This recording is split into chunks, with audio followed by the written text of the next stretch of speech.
Reading FC are safe. That sounds familiar. That's because it's exactly what we started the show with last week when Reading FC were basically safe, but now we're actually safe for real. This is the Tilehurst End podcast, episode 194, with Reading FC's are next to them in the Championship officially not going to happen this season. It's Rotherham going down in our place, and it's a celebration of sorts, I think, at the moment. We've still got one more game to go against Birmingham, of course, and you know the fated Portugal Day that is going to be happening at the Madstad next week is truly the time for celebration. For the moment, with the Tilehurst End podcast, we'll be talking all things transfers and where we go from here, and of course the Middlesbrough game, the 2-1 defeat that we had on Saturday. I'm Marc Mayo, your host to do that, and joining me is the Tilehurst End weekend preview host, Olly Allen. How's it going, mate? Very well, thanks. Yeah, I'm actually a bit sad that the season's coming to an end, actually, which I didn't think I'd be saying a couple of months ago. Yeah, that is a bit of an odd feeling, isn't it? That you know we have actually enjoyed this past few weeks, and to get to where we are, it has been. I must say what I've been thinking mainly over the relegation battle is how well all the teams have done, in a sense of everyone can pat themselves on the back. I think Rotherham have given it a really good go. I think Millwall have taken some great results. We have as well. Wigan. So yeah, it's an interesting relegation battle to have been a part of, and very different to last year's when everyone was awful and that we were just the least awful. Yeah, for sure. I think obviously because Rotherham have definitely given us a bit of a scare a couple of times, haven't they? They led, of course, against Birmingham last weekend. They led against Swansea on the Easter weekend, so they definitely put up a very good fight, I think. Yeah, so it's Rotherham that go down and Reading staying up, and we'll talk about the transfers and whatnot a bit later. We have a bulging mailbag, and before we get into the recap, just a thank you as we get into the final weeks of the season. The Patreon campaign continues to chug away, and we have been using it in various ways recently as a way of sort of investing in some software, how we record the podcast, and also just in the general sense of covering games and everything that we sort of try to do. And as the summer brings round, it's probably gets a little bit more difficult in the sense that of holidays and everything. But the Patreon campaign just shows us that it is that sort of getting the motivation to do the extra little article here and there, or plan the podcast on the train home from work, which I've been doing earlier, and those sort of things are the appreciation that you guys show for us is exactly why we do it. So instead of me babbling on, we'll jump into the recap. View from the Tilehurst End, recapping this week's Championship action. 2-1 then to Middlesbrough. It finished up at the Riverside. It was the inflatables day for Reading fans, all those who made the trip up north. Fantastic effort. It is, let's face it, the worst away game for it to be on inflatables day, only because it's the furthest one. I think it's the furthest one, pretty much. This season, yeah, this season with no Sunderland, Newcastle or what have you. So, it's a difficult trip to go for a defeat, and yeah, it did start in a very good manner. Danny Loader's first senior goal for the club, an absolute screamer as well. I think for me, it was a moment when he picks up the ball, it's a couple of touches, looks up, he knows exactly what he's going to do. He's got the technique to pull it off as well. It's the sort of goal that shows for me, while he does need time, and while we've spoken quite a lot on this podcast about, how best to give him that time or where he needs to serve it, it shows to me, Ollie, it underlines that he's still got the potential to do some great things. Yeah, I was absolutely delighted for him. Really, really pleased for him because, I've said all season that, you don't score, 15, 20 goals for the academy and you don't score, goals for the England youth teams, without being, a very good player. I think he needed that goal. I think that's the main thing. I think more than the result, obviously, because the result in the end was meaningless. I think that the biggest thing from the weekend's game was Loader scoring, because I think we've talked about how he sort of needs that loan spell away next season, which I think he still does. I don't think he's quite ready for regular Championship football just yet, and I think obviously he's still only 18 years old. I think you have to remember that a lot of the time that he's been a regular fixture really. At least in the squad for the second half of the season, and he's played 20 odd games now, and it's very unusual for a player of his age. I think he's possibly the youngest player in Reading modern history to make 20 appearances for the club. So he's wise beyond his years in that sense, and I think It wasn't just a tap or anything. It was a fantastic goal. Really, really well taken. I'm just delighted for him. Yeah, it's a moment when we can stand up and say, congratulations, Danny, that is well earned and it's well worked for. A lot of players, I think John Danny Bodvarsson took to Twitter and said that it was a goal that he'd worked hard for and that he'd put in the hours on the training ground, and seeing that come off is great. However, in terms of the match itself, Reading then went on to, you watch the highlights back and it seems like certainly Middlesbrough, perhaps in that moment, something did click in a team that has struggled of late and has really needed the win, certainly against us on the weekend. And they hit the post a couple times in the first half, a couple of good Emiliano Martinez saves in there as well. And the goals, one sort of came from an Andy Yeardom half clearance, the other one's from, it's kind of hard to, the penalty given away, kind of hard to pinpoint whether it's Yeardom or Winamosa or someone like that who's made the actual clinical error that led to the goal. And I suppose for me, Ollie, the thing to take out of this game is that we did go back to our possession game, and Tony Pulis' Middlesbrough side are probably the least possession-oriented team in the league. So is that too much of a surprise to you to see us with 61% of the ball, ultimately 12 shots to 18 and 2 goals to 1? But that tactical setup, I suppose it's not too surprising to see us go back to that. No, and I think really, with a game that didn't have anything really riding on it for Reading, it was a chance for Jose Gomez to really try and implement that system into the team. Obviously, he's had a quick turnaround in games, and perhaps games where he might have felt that a different system has been needed to try and get the results. But I think a game like this, especially against a side that are willing to let you have the ball, is a perfect opportunity, for that system to try and be implemented. I think especially with the players we have on the pitch, the likes of Baker and Winamosa, I think that there's a lot of opportunity there, for Gomez to try and implement that system. Yeah, and there were a few late openings as well. Gareth McCleary and Callum Harriott coming off the bench. He had one. We also had Josh Barrett and Michael Elise also featuring with, of course, Loader and Tom McIntyre was also has continued to be in amongst the squad. Sam Baldock starting up front for the first time under Jose Gomez. I'm pretty sure that was the first start he had. So, on a different day, maybe we would have snatched something, but ultimately it's not the most important game. And with that in mind, we are going to move on from the recap, leave Jose Gomez with the final word, and then we'll jump straight into Pubchat. I think it's the moment to say how much grateful I'm feeling for the way that everybody in the club, the owner, the chief executive, all the directors, all the employees, everybody in the club, the way that they support me since I arrived, and again the amazing, incredible, fantastic support from our fans. It's I said this last week. It's a club achievement, and that we deserve it. We work for it. We work very hard under a big pressure. We suffer in some moments, but we kept always our hope and our confidence in our work. So the players deserve it, and everybody deserves it. We really work very, very hard to get to achieve to this moment. We have one more game that cannot change anything, but it's the final game that we will play in front of our fans, and everybody wants that to finish well and to give to our fans the 3 points that for a long period they waited for. The Tilehurst End podcast by Reading fans for Reading fans. Jose Gomez has just told us what he thought about the Middlesbrough game. A few weeks ago he talked about the transfer market and exactly what's going to be happening in that. So Pubchat this week is all about the transfer market, and there's so many questions on it as well that we've had in Mailbag, so it's kind of divided into two, but we're going to talk about the sort of two most important areas that we think Reading need to invest in the summer. And Gomez a couple of weeks back said we need free and cheap players, young players and loan players, and we need to sell some of the players we have.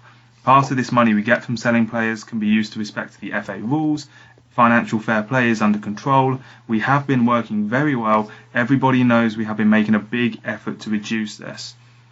Now, in terms of who is potentially going to be leaving, Ollie, I think we'll put that to one side for the moment, because ultimately there's so many variables, whether a team comes in for someone like Yaki Mate or Liam Moore again, in terms of us being able to shift some of the older players like David Milo and Gareth McCleary, who are on big contracts.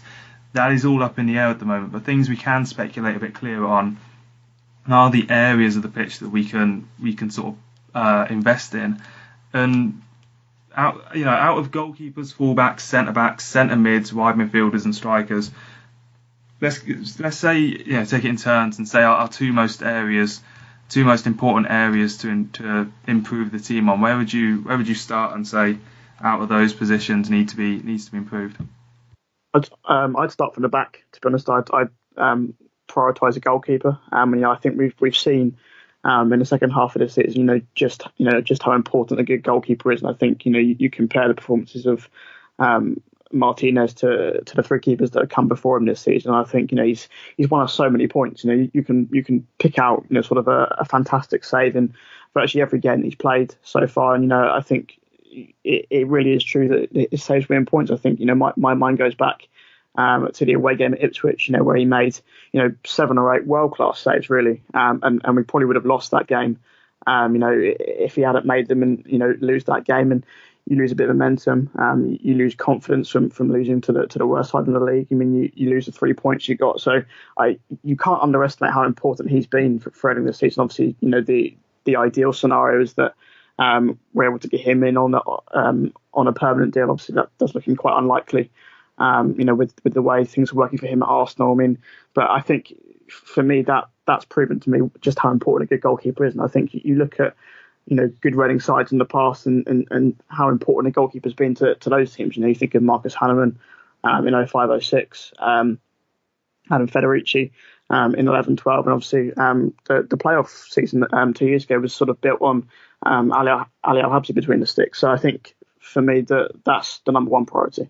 Do you think at this level, Martinez, beforehand, when he came to us, I don't think he was necessarily, you could say, definitely above our level, but I think it's quite clear now that he's good enough for the Premier League, because not only does he make the saves, but he's good with his feet as well, and his distribution is very good. Do you think it is realistic that we can bring in a goalkeeper who is, has that dual threat, as it were? Because we've got Yarkola, who's very good at the saving. Sam Walker, probably a bit more of a saving aerial goalkeeper, not so much with his distribution. Being able to team those two aspects together, do you actually, what's your hope on actually being able to bring someone like that in? I think it's probably a lot easier than you'd think, actually. I think a lot of goalkeepers, nowadays are being trained to play with the ball at their feet, because so many managers want to play that style of play. And I think, especially, goalkeepers coming through sort of academies, are taught the importance of playing the ball with your feet. We have been very, very lucky with the way Martinez has come out, and how he performed for us. But I think, there are, I think someone might have said it on the show last week, that there are plenty more fish in the sea, so to speak. I think I said that he's probably out of our price range. I think he himself has spoken about how he doesn't want to be going back out on loan again, so that probably rules that option out. I think he either wants to be number one at Arsenal, which despite how good he's been for us is probably quite unlikely, or go out somewhere on a permanent deal, which I suppose is a good option for us. But then again, have we got those funds? I think that's probably what a lot of this comes down to, is whether the money is available for us to bring in the players we want to. But I think in terms of a goalkeeper, you can quite easily spend not too much on a goalkeeper, on a good goalkeeper, if you know what I mean. Obviously, a good striker at this level will cost you probably upwards of 10-15 million now, whereas a good goalkeeper will probably cost you a lot less.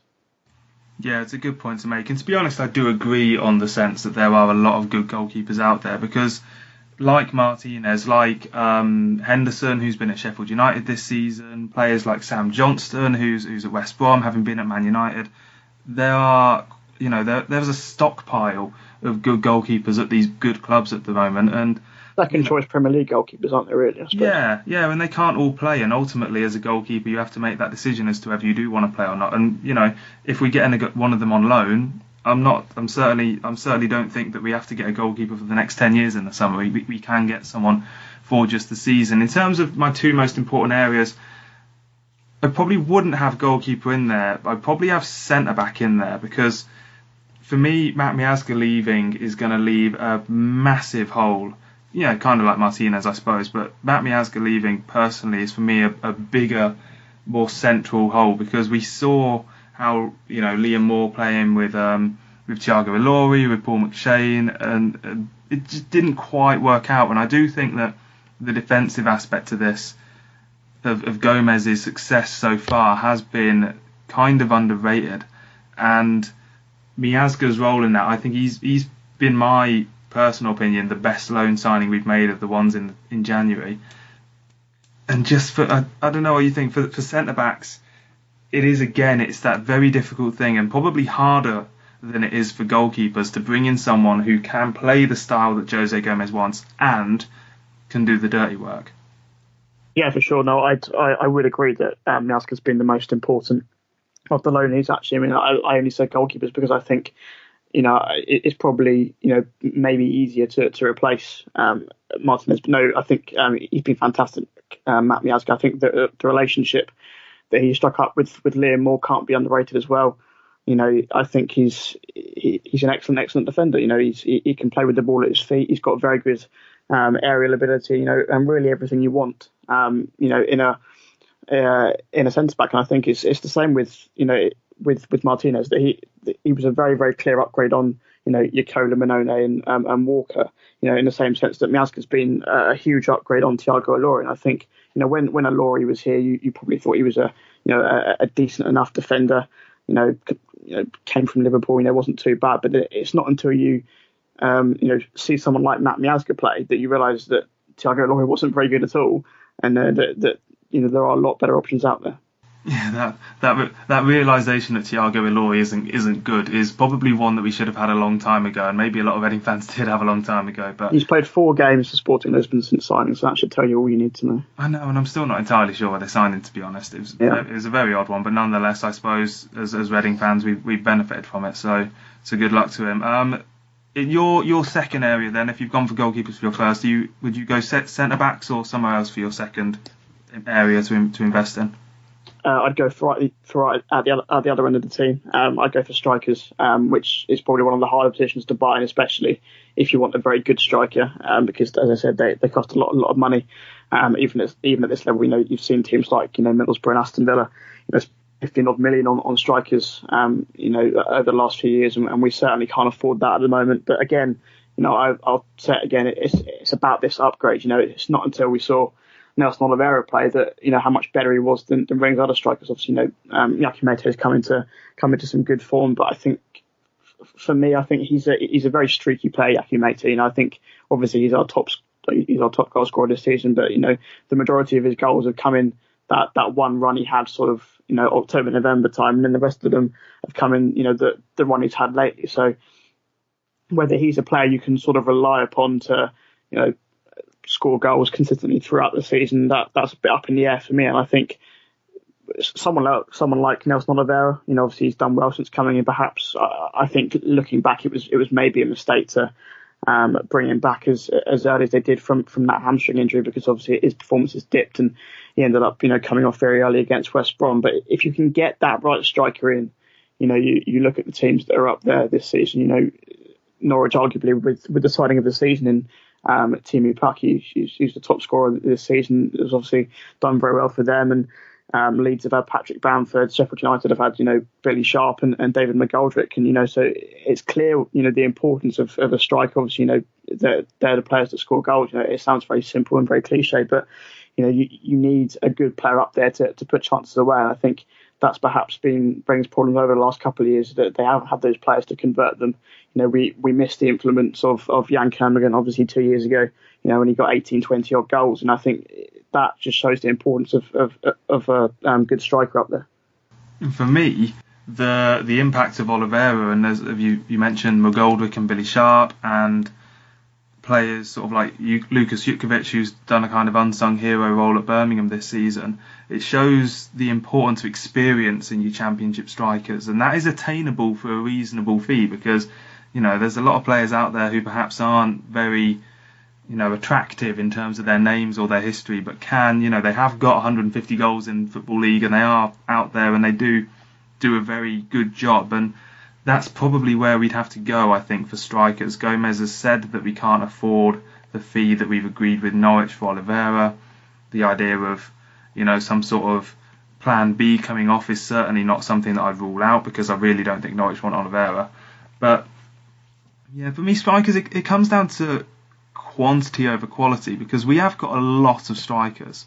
And I suppose it's the question. They're not very good. That's the problem. That's the thing, and they are contracted to the club. And the idea that we can probably sell Marc McNulty for $100,000 if we wanted to, but we paid £1 million for him last summer. And the same sort of goes for Bodvarsson and Baldock.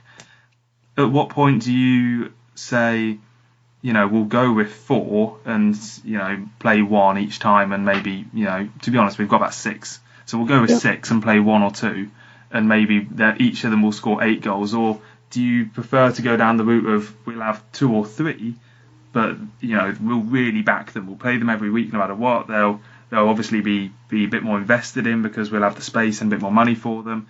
Which can you realistically expect for next season? I think obviously the more players you have that aren't playing, then the more of an unhappy squad you have, and I think that was one of the main reasons why Marc McNulty went out on loan in January, because he wasn't getting games, and players like him and David Milo weren't playing, so that isn't good for squad morale. So I think obviously with the system that Gomez plays, he prefers to play that one striker up there. I think you can't really afford to have 6 in the squad. I think so that means you'll probably have 2 at a very maximum of 3 on the bench. So that means 2 or 3 strikers missing out on the squad each week. So I think it depends, because I think if you do get that 20 goal a season striker that you can rely on for the campaign, then it is fine to have 2 or 3, but if you are sort of basing it more on a rotation policy, or if you are, running the risk of obviously that main goal scorer getting an injury, then obviously it is good to have backup. But I think, you can't afford to have, an overcrowded squad. I think that was, as I say, the issue that Reading had earlier in the season, and one that they, rectified quite well in January, I think. Yeah, well, if you talk about having a couple strikers that are good, tell me Norwich's third choice striker, because quite frankly I don't think anyone in the league knows it, because they've got Pukki and then they've got Jordan Rhodes off the bench, and quite frankly after that who gives a damn. So it's a fair enough point to make. And I think for my second area, the strikers question, for me it depends so much on selling players, and I know what you mean. Players like Marc McNulty, especially if they're not playing, do simply not want to be at the club, and they're not very good to have around the club in such a circumstance. But it's all up in the air at the moment. For me, I think we need to invest in a centre mid. Lewis Baker going, Ajaria going. It would not surprise me if Rinamotta becomes subject to some good bids in the summer. If any decent scouts are out there, then they should know about him, quite frankly. And that's going to present a very difficult challenge, because that leaves us with John Swift, another player who, let's face it, if anyone offers us £7 million for John Swift like it's been reported, then I think we should snap the hand off. And Liam Kelly and David Milo, who's coming back from a loan at Coventry, and if you start to cash in, or if you need to cash in and you send players back from loan, you really find yourself quite thin there. So, I mean, for me, I think centre midfielders, it depends what sort of, from you, Ollie, what sort of centre midfielders do you think we need to bring in? Do we need to bring in sort of all round centre midfielders or playmakers? Where do you think Gomez will go? I think he'll try and get good passes of the ball. I mean, I know it sounds obvious that you want a midfielder who can pass the ball, but I think we've seen with especially with this type of football, with this possession style of football, that you need players that fit the system. You can't just have any old midfielder and chuck them in there. And I think that's perhaps why he didn't fancy David Milo, and he's not really fancied Liam Kelly. Obviously, Kelly was called Iniesta by Jaap Stam, but obviously not quite worked for him here. But I think you have to pick players that fit the system. I think obviously you've got Rinamotta, who's probably more of that defensive player, but John Swift is more of the forward thinking player. So I think if you can get a backup for both of those, and then perhaps play one in the three with those. And I think again it comes down to whether we can get these loanees on permanent deals. Because I'd be pretty happy with bringing Baker or Ajayi back in. Yeah. On a permanent deal. So I think a lot of this discussion, basis, we're talking about positions really. I spoke about goalkeepers and strikers, and you've spoken about centre backs and centre midfield. They're the 5 positions where we brought these loan players in January. So it depends whether we can get those players on permanent deals, I suppose. Yes, and that is certainly what Jose Gomez will be thinking about at this very moment, I should imagine. And let's tie up Pubchat then and move into the mailbag, and don't for a minute think that that's the end of the transfer talk. Get social with the boys. Find them on Twitter at the Tilehurst End and facebook.com/the Tilehurst End. Kicking us off in the mailbag, there's a lot of it, by the way, this week, which adds to the old testament that when we lose, we get a bigger mailbag, but certainly not much of it is about the game, to be fair. Connor Lewis Lee Mays asked, what did you think of the new Avengers film? To be honest, I think the person hosting this podcast is one of the 7 people on this planet who's not really got any interest in comic book films. And the co-host is also one of those 7 people, so you've probably put the worst people to ask, I think. Yeah, that's all my Batman in, isn't it? I honestly could not tell you. I know that if Wim, the former host of this show, is listening, he'd be furious at that sort of suggestion. So we'll move on. Connor also asked, do you think we'll be given sufficient funds to bolster the squad? I mean, the answer to that, if judging by all of the noise coming out of the club, is simply no at the moment. It's simply that FFP is demanding, I think it's £39 million over 3 seasons. I think last season we lost about £23 million. My numbers aren't perfect. If they're wrong, I apologise. And that means that you can't keep having the owners write a cheque and handing you over the cash, because that effectively counts as a loss. And I think the funds that we'll have this summer are going to be out of player sales. I think in terms of raising funds from player sales, I think generally, Ollie, I think we're going to be pretty reluctant to sell anyone, because the only ones that are going to be worth anything are going to be the ones that are, the sort of players like Rinomhota and Liam Moore that make the difference between, staying in the division and falling down to League One. Yeah, and that's the dilemma. I think, we're certainly paying a price, for the erratic spending of the last sort of 2 years. I mean, especially the summer 2 years ago.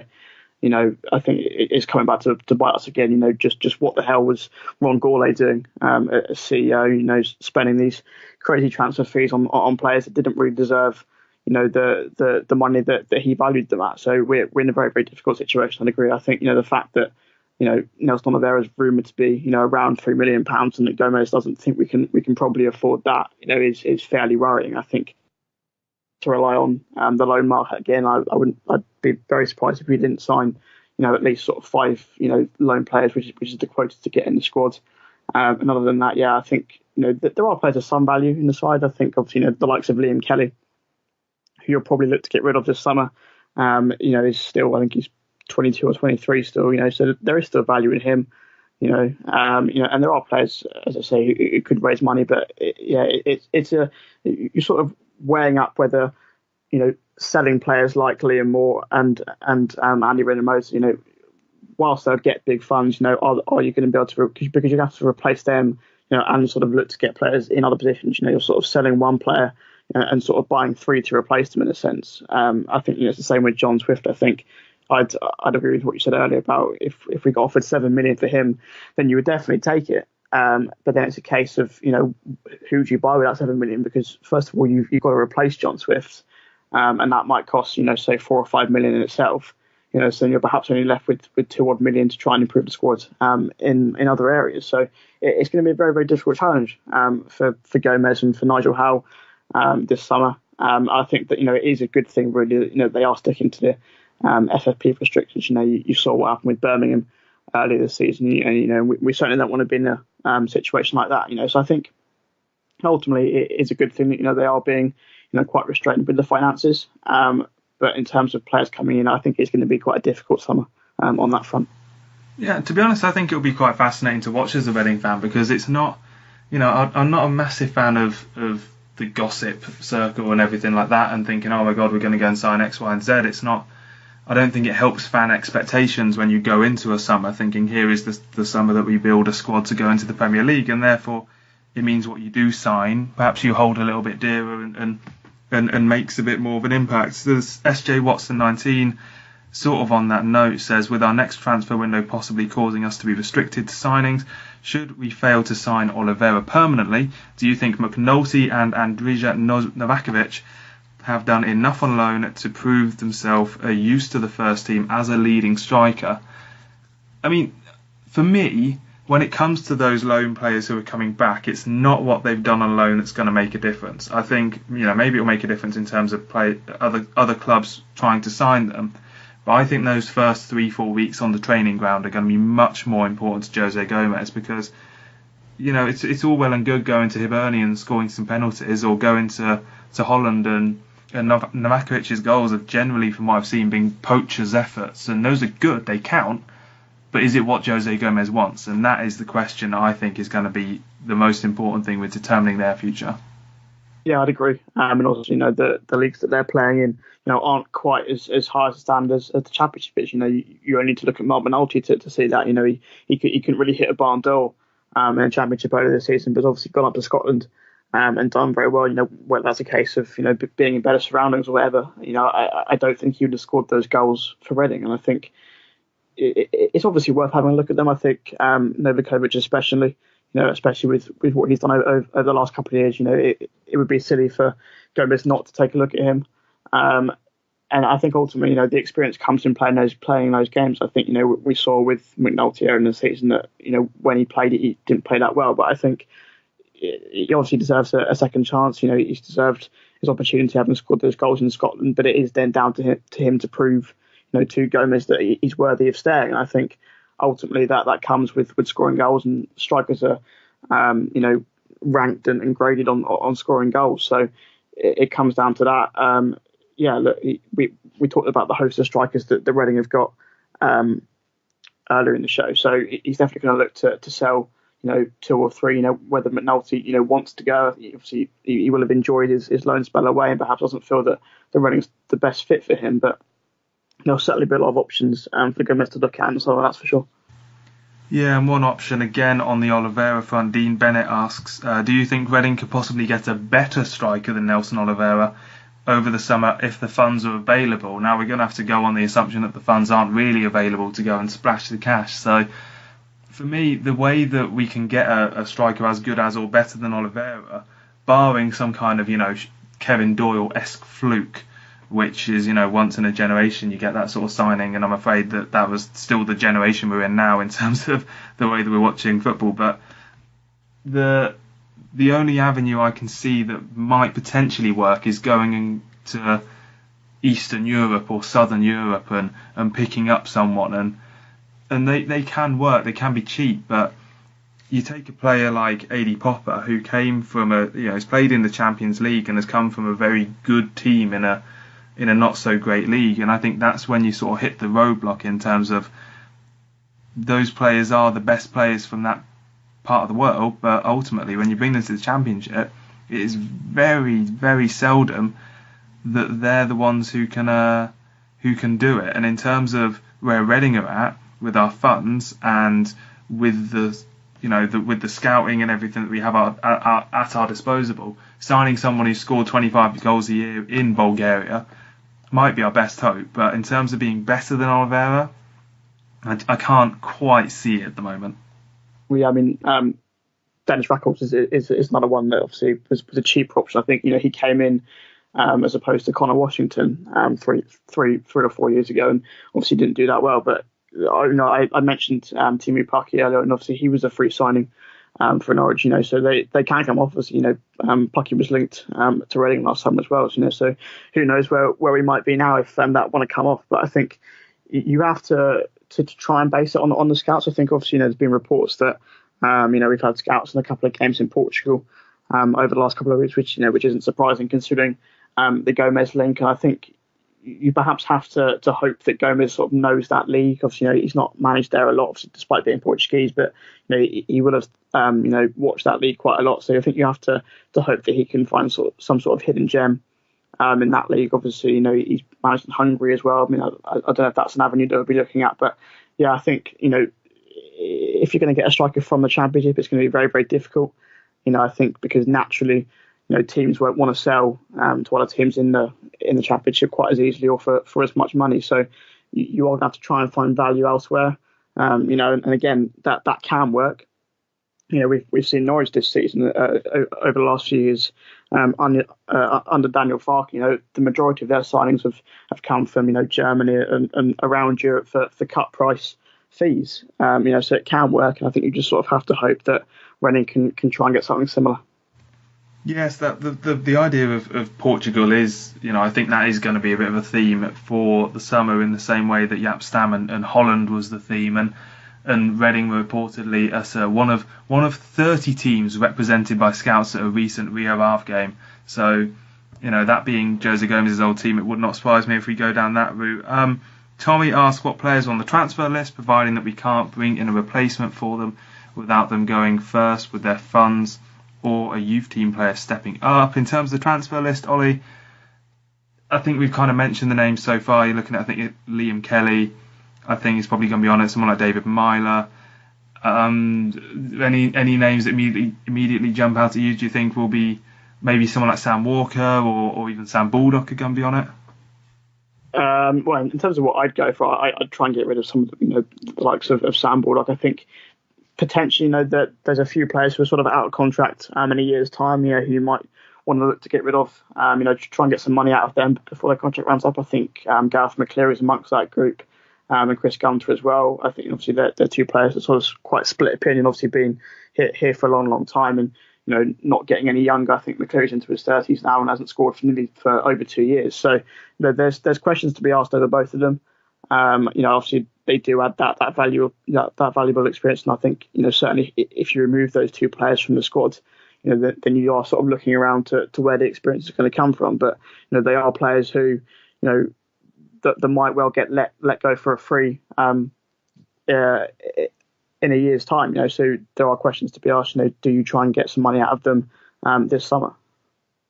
And finally, on the transfer front, before we move into the second half of the mailbag, is Badginus asking, considering the performance of our academy players against Boro, do you think it's time to rely on this crop of under-23s to fill the first team squad next season? And do you think Gomez is already thinking this way due to the FFP restrictions? Now, we've seen it a lot of times, haven't we, where managers getting towards the end of the season, especially when they're safe, bring in the youth players. So I wouldn't say that's particularly FFP related. I think that's sensible management to have a look at what sort of players you got around. But ultimately, I think good teams in every division are bulked out by the academy players. You think of someone like Harry Winks at Spurs, came into the Spurs team and was on their bench and was their sort of fourth or fifth choice centre mid for a good couple of years before you could say he was really a player that's of Champions League quality. And the same thing goes for Reading. You've got players like Omar Richards, who can be a perfectly good backup left back. Josh Barrett, who had been tested by Brian McDermott years ago when he was first coming through and is now back in the mix. These sort of players, time and time again, they always come up, but they don't always make it. And Jake Taylor is another one who's the perfect example of a squad player who you can drop in and out, plays a couple positions and does a decent job. And I think next season that is exactly the sort of thing we're going to be seeing, Ollie, because ultimately not only do we have an FFP issue in terms of our general finances, the academy has probably been our single highest area of investment as a football club for the past decade, or certainly for the past 5 years, and therefore, you've got to use it. I'll bring up the Norwich example again. I mean, I'm singing their praises on today's show. Obviously, they won promotion at the weekend. It is the example to follow. Well, I think it's just been superb to watch them this season, and the way they've gone about it, it's just been excellent. I mean, as I say, it's a model that I hope that we can follow. Bringing in a foreign manager who doesn't know the league, bringing in players for cut price fees elsewhere, and on this point, they've used their academy, massively. You look at the their fullbacks, Max Aarons and Jamal Lewis, have played a key part in their success this season. So there's a model for it there to work. I think it's good that Gomez is someone who is willing to play as academy players. Giving debuts to East and to Elise this season, and he's clearly not afraid to play those youngsters. And I think it does depend whether they're ready or not. I think we've seen it with Andy Rinamota this season. He deserved his chance, and that he's obviously coped very well. With coming in, but then you look at someone like Daniel Oda, who we discussed earlier, who did struggle for a bit when coming in. So I don't think you can rely on those players. I think, certainly in Norwich's case, that Max Aarons and Jamal Lewis have been, sort of helped by the experienced defenders alongside them. But there's no reason to say why Reading can't get those, those sorts of players in, and especially, if there is a lack of funds, then they've got every opportunity. Yeah, and on that note, Christopher Cordery says, would you like to see McIntyre, Elise and Barrett all given starts along with Loader and Rinamota against Birmingham? Would be good to see 5 academy players start in a game, and yes, it would be, but ultimately I think that's probably a couple too many in my opinion. With You've also got the Bucks and Bucks Cup final, haven't you, on the Monday? So I'm not too sure how many academy players might be given a chance if they're being rested for that one. But yeah, but if the club is taking that one as seriously as they probably will, to be fair, and I wouldn't blame them. So yeah, I mean, Loader and Rinamota, I think are going to start ultimately if they were given that Loader scored against Boro and Rinamota's obviously continued his form.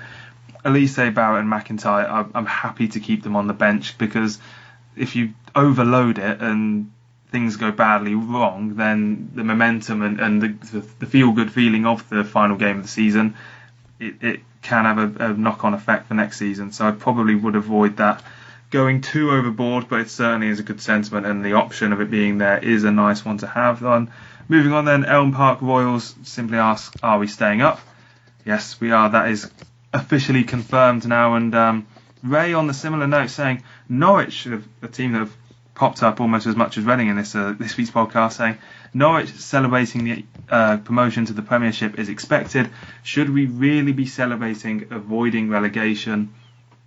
It's a question that kind of popped up last week, as myself and Simeon admitted that we couldn't really go wild with celebration after the West Brom game. And the thing is for me, Ollie, is that celebrating avoiding relegation is it is a bit of an oxymoron for a team like Reading who shouldn't be in the trouble that they're in already, certainly with the money we've lost over the past few years. But it's relief, isn't it? It's the fact. It's all about context, isn't it? I think you look at how far behind Reading were at Christmas. What a predicament they were in. I think I certainly wasn't very hopeful, and I don't think many fans were very hopeful of survival 6 months ago. So I think whilst this obviously isn't the ideal position to be in, it's certainly worth celebrating the transformation that's occurred over the last 6 months. As I say, I had very, very little hope 6 months ago.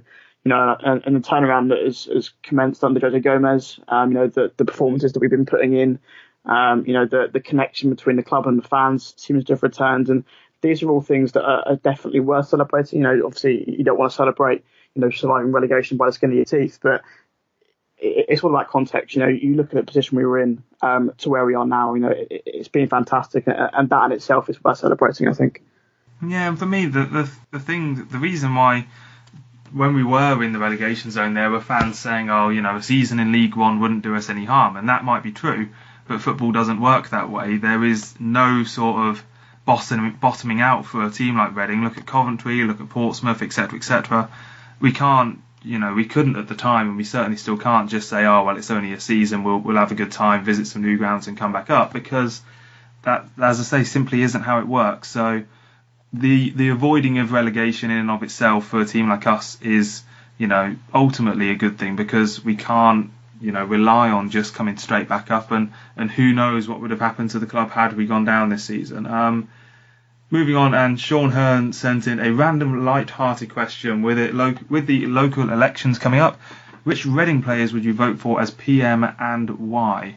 Now, Ollie, I'm going to say the one person who I've picked up on this is Paul McShane, because as someone who has that kind of, relatively light-hearted, but also has a serious tone, obviously has I would say he comes across as a reasonably intelligent bloke, certainly in terms of his, sort of understands what's going on around him and that sort of stuff.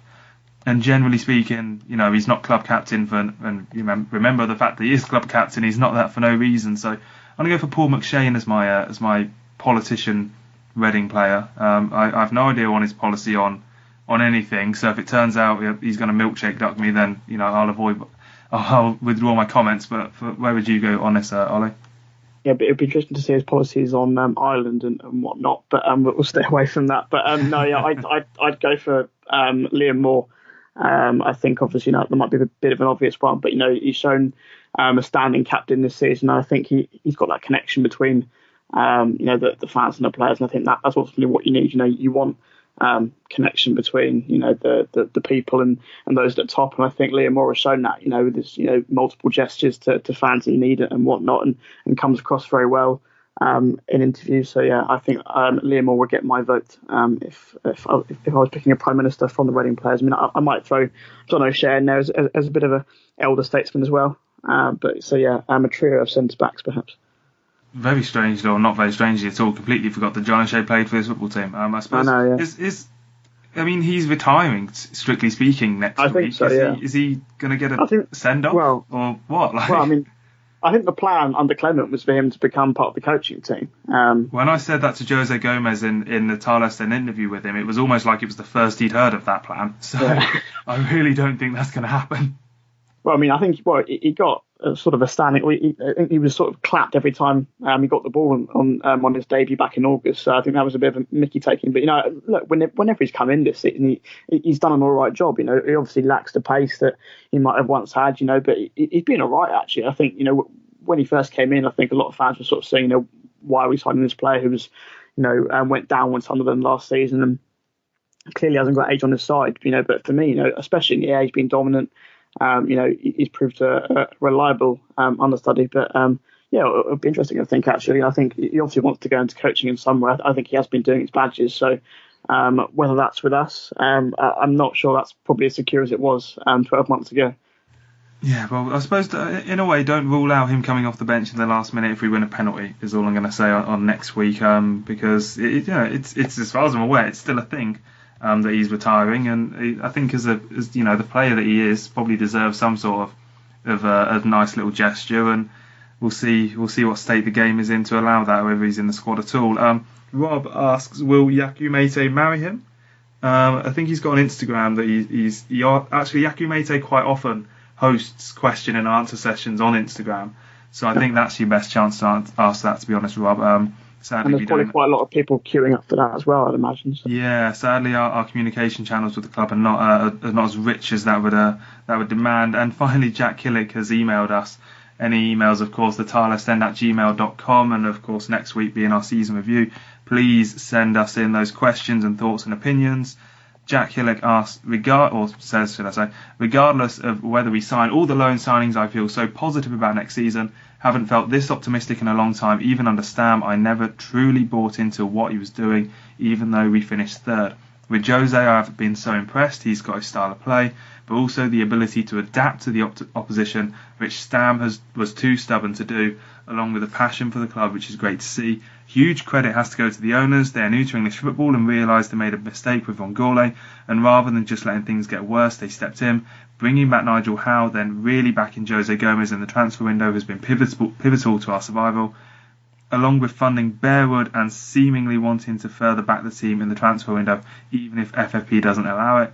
Then finally, I think the rise of Club 1871 has been fantastic. Really enjoy sitting in there, and we'll be getting a season ticket for the South Stand next season. It seems like now everyone at the club is working in the same direction, and that can only be a positive thing. In December, I was dreading games, and now I can't wait for the next match. Long may it continue. Thank you very much for that, Jack. And with that sense of looking forward, let's jump in now to any other business and the preview of the Birmingham game.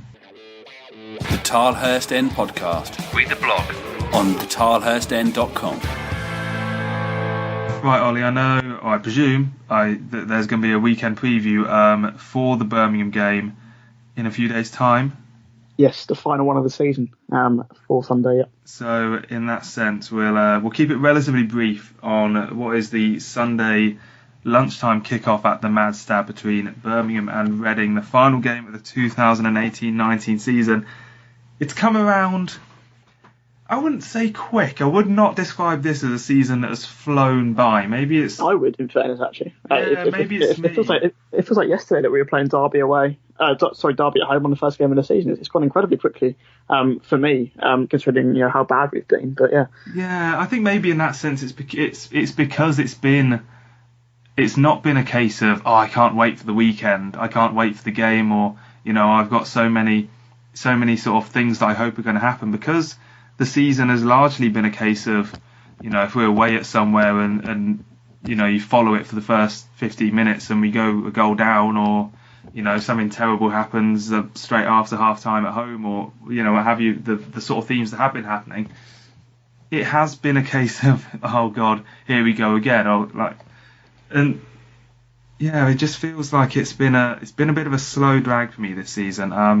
I know, get your thoughts in, like on the Gmail and Twitter and everything, to say how you guys, the listeners, have found it. But ultimately, this Birmingham game is going to be a bit of a celebration. Portugal Day is the official sort of theme for the day, and remember Ginger Day we've had before, and an Orange Day for Jaap Stam, and my mind does go back to that Orange Day we had for Jaap Stam, and obviously less than 10 months later, he was hated by the fan base and was sacked. So yeah, we once had Pants Day as well. Hopefully it doesn't go the same way for Gomez.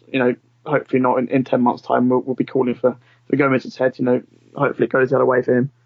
Yeah, and I think he's probably just about accrued enough good faith for the moment to next season be even if it is a bit of a difficulty, to be sort of currying good favour with the fans. It depends what sort of decisions he makes. If he brings in a few Portuguese players that he sticks with and they're awful, and he sticks with them regardless, or his tactics, then I can see it changing. But that we'll cross that bridge when we come to it. As for now, Birmingham, they're the 8th best team away from home. They've had a lot of draws recently, so not a team that we can turn up and expect to just roll over. Obviously, their 9-point deduction has comfortably kept them in the league regardless. If we had a 9-point deduction, we'd currently be we'd be needing to win basically, and hope Rotherham lose their final game. So that's exactly what it would do to us. So they've survived that. The question is, do you rotate much really, Ollie? Do you think that you want to bring in a lot of new players, a lot of the academy players, or do you effectively just want to see out the season with, give everyone who's played relatively well in the last few weeks their run out and let that be that? I think it's always nice to finish on a win. I think, carry some sort of good feeling and some momentum into the summer, especially, being at home in front of your own fans for the final time for a couple of months. It's always nice to get a win. I think for that to happen, you need to play a fairly strong side. I think, we saw Liam Kelly and side as a Talahi back on the bench last week. I think it wouldn't be a bad idea to play either of those. I think obviously just so Gomez can get a bit of a look at them. Obviously, as Talahi will go back to Rostov in the summer. I think he might be an okay option if we want to sign him in the summer. So an opportunity for Gomez to look at him in the Championship there, and again for Liam Kelly, who's obviously not played. I don't think since that Sheffield United game away, sort of 2 months ago now. So it could be an opportunity, for those two to sort of show Gomez, what they can do.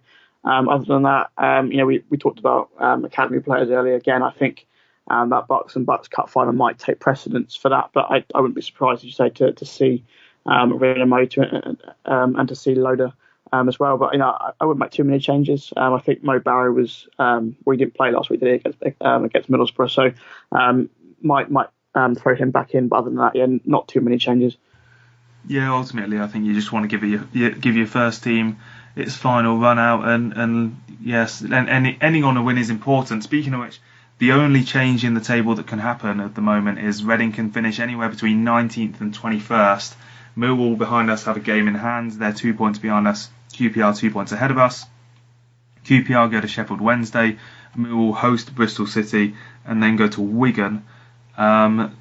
Is it just slightly nicer to finish 19th than 21st? It's the final spot above the relegation zone. So looking back in the history books, it won't look particularly good. Whether we deserve it to look good or not is another matter. But do you think there is any importance in not finishing 21st? Not Not an awful lot, I don't think. I mean, obviously, survival's the main thing. Obviously, I think if we were to finish 21st, then we would have probably lost our last game, which obviously wouldn't be a good thing.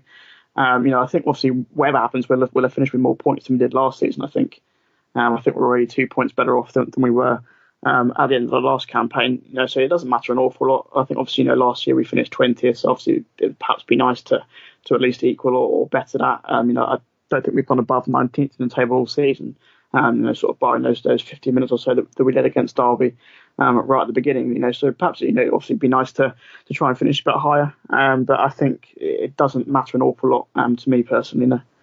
No, I think it is just one of those cases of, if we get promoted next season, maybe we'll say, they came all the way from 21st last season, all the way from 19th. But other than that, I don't. There's always one team that sort of finished quite down there and then go up to have a very good season the next year, so hopefully that is us. Yeah, exactly. And maybe there is a statistic that the team who finishes 19th is 35% more likely to get promoted the next season than the team who finishes 21st. But quite frankly, I don't know it, and I'm not going to find it out. So hopefully it's nothing we need to worry about. Let's finish the show then with a table that we do need to worry about, and that is the Prediction League, because Alan Westie's reign as the champion of the Tilehurst End Prediction League is over. Westie can't win it, I can't win it, Tom can't win it, and Simeon can't win it. But 4 players are still right up there in with a chance of winning it. Dan Wimbush on 32 points, Johnny Williams on 33, as is Dave Handbags Harris, and then yourself, Ollie, on 35 points. Now, you've got a 3-point lead. I will just again mention, like I said last week, if it's a tie break, it comes down to the total points that you predicted that Reading would accrue over the season. So at the moment, you, in all your predictions, reckoned Reading would get 60 points. They're on at the moment, I believe it's 46. 46, yeah. So, in terms of tiebreakers, you're obviously in the lead at the moment, but ultimately it does mean that it's all to play for, and I will give you, as the leader, the first crack at predicting what's going to happen in the Birmingham game. I need a point, do I, to win it? Is that right? More or less. Handbags is, strictly speaking, in tiebreaker sense, Handbags is the best placed. He's 2 points behind you. If you finish level with Handbags, I think he'll nick it off you. Depending, obviously, how that go on what everyone picks. Yeah, okay. I'm going to back Reading to get the win. I think hopefully we can finish on a high. Obviously, our home record has been very good under Gomez. So I'm going to go for a 2-1 win to Reading. 2-1 win for Reading in the bag. I, as someone who is avoiding the wooden spoon that currently Westie and Tom Crocker are sharing, I'm going to go 1-1 draw. I think the fact that Birmingham have drawn a lot of their games of late will show them to be a relatively decent side and will make us work a little bit as well. So 1-1 I think it will be, and that draws to a close the penultimate show of the Tilehurst End podcast this season. It's, as I say, it's a season that maybe it's slow burn for you, maybe it's pushed ahead really quickly, but next season with the season review, we are really keen to get any thoughts and any emails in, any tweets and everything. We'll make sure to include. In terms of the show itself, it's most likely to be next Monday night. I'm afraid the fact that I go on holiday very soon after the final game of the season means there's probably going to be very few bells and whistles. It'll be the classic sort of Skype chat that we've had this season. But again, thank you for everyone who's listened, and I'll give us a proper send-off hopefully next week. And Ollie, thank you, of course, for turning up this week, and we look forward to hearing from you in the weekend preview. Thank you very much. Yeah, I'm looking forward to the final show on Thursday. As I say, it's gone very, very quickly. We'll have all the team news, all the pre-match chat, and of course a chat with the Birmingham fan as well to look ahead to that final game. And the joy of the dead rubber is certainly something that Reading fans really have to relish, because we haven't had a good dead rubber, apart from obviously last week when Middlesbrough had something to play for. This is the proper old-fashioned dead rubber. Nothing truly matters anymore. It's just a game of football we can go out and enjoy. Sunday lunchtime at the Madstad, Portugal Day. Be loud and be proud. Jose Gomez certainly deserves that from us. And we will see you on the other side for the season review of the 2018-19 season. This has been the Tilehurst End podcast, and once again we say, come on you R's.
smile. Funny how the crimes always leave a trail, even when it seems on your tail. Funny how I always leave a trail. You smile, why?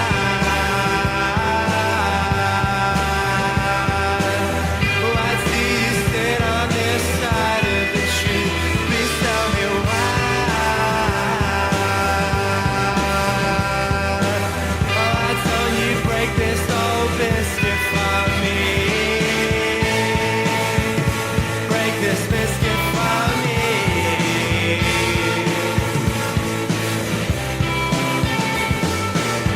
Making your mark on the Mailbag. Drink plenty of courage, your star seems to